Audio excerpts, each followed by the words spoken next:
Hello friends, સ્વાગત છે તમારું રસોઈની દાદીના કિચનમાં। તો આજે આપણે બનાવીશું કાઠિયાવાડી સ્ટાઇલ ચોળી બટેકાનું શાક। તો ચોળી બટેકાનું શાક બનાવવા માટે આપણે ચોળી બટેકા સમારીને લઈ લીધા છે, લસણ અને બેઝિક મસાલા। તો આપણે ચોળી બટેકાનું શાક બનાવવા માટે લસણ વાળું પહેલા આપણે મરચું ખાંડી લઈશું। આપણે લસણ વાળું મરચું હવે ખાંડી લઈએ। તમારે તીખાશ જોઈતી હોય એ પ્રમાણે તમે મરચું નાખી શકો છો। આપણું લસણ વાળું મરચું હવે ખંડાઈ ગયું છે।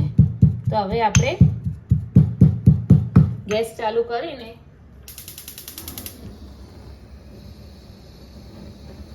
આપણે કાઠિયાવાડી ચોળી બટેકાનું શાક બનાવવાનું છે। તો આપણે છે ને તેલ થોડું આગળ પડતું લેવાનું છે।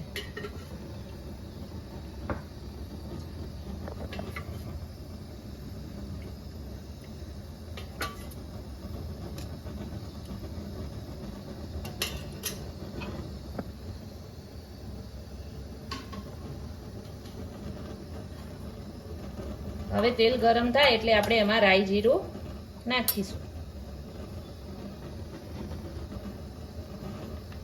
તેલ ગરમ થઈ ગયું છે તો હવે આપણે અંદર રાઈ નાખીશું। રાઈ ફૂટે એટલે જીરું નાખીશું આપણે।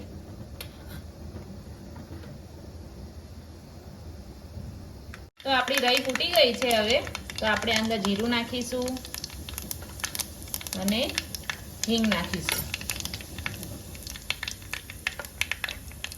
હવે આપણે આ જે ચોળી બટેકા છે એ આપણે નાખી દઈશું।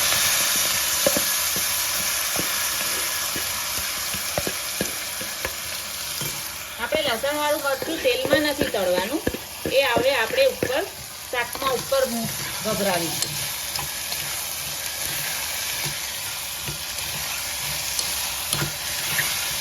તો હવે આપણે આમાં ધાણા જીરું નાખીશું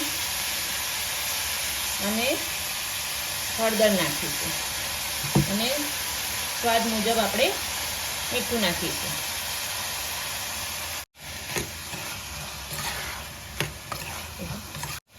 તો હવે આપણે શાકને પ્રોપર આપણે મિક્સ કરી દઈએ।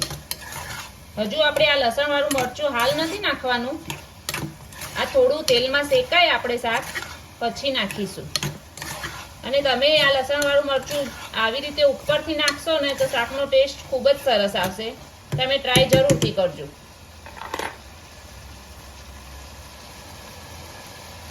આપણું શાક સરસ તેલમાં શેકાઈ ગયું છે। તો હવે આપણે આ જે લસણ વાળું મરચું વાટ્યું છે એ આપણે હવે આમાં નાખી દઈશું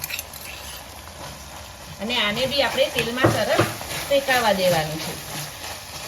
અને પછી જ આપણે થોડું પાણી નાખીને કુકર બંધ કરી દઈશું। હજુ આને આપણે પ્રોપર મિક્સ કરી દઈએ।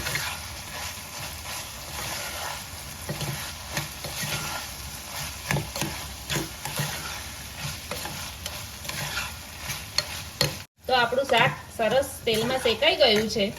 તો હવે આપણે આમાં 2 ચમચા જેટલું પાણી નાખીશું આપણે।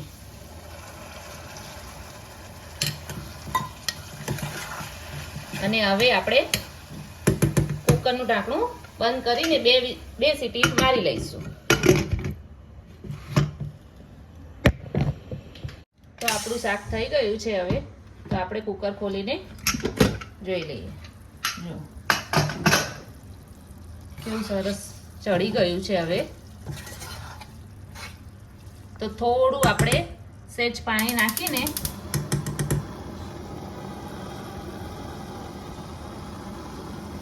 થોડું સહેજ રસાવાળું કરીશું આપણે।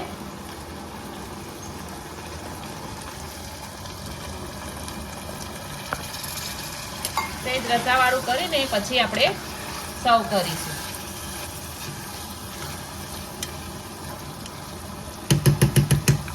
આપણું શાક રેડી થઈ ગયું છે। તો હવે આપણે આને બાઉલમાં સર્વ કરી દઈએ।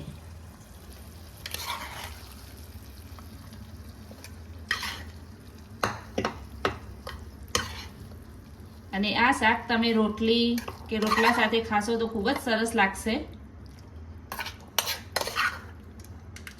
આપણું શાક આપણે બાઉલમાં સર્વ કરી દીધું છે.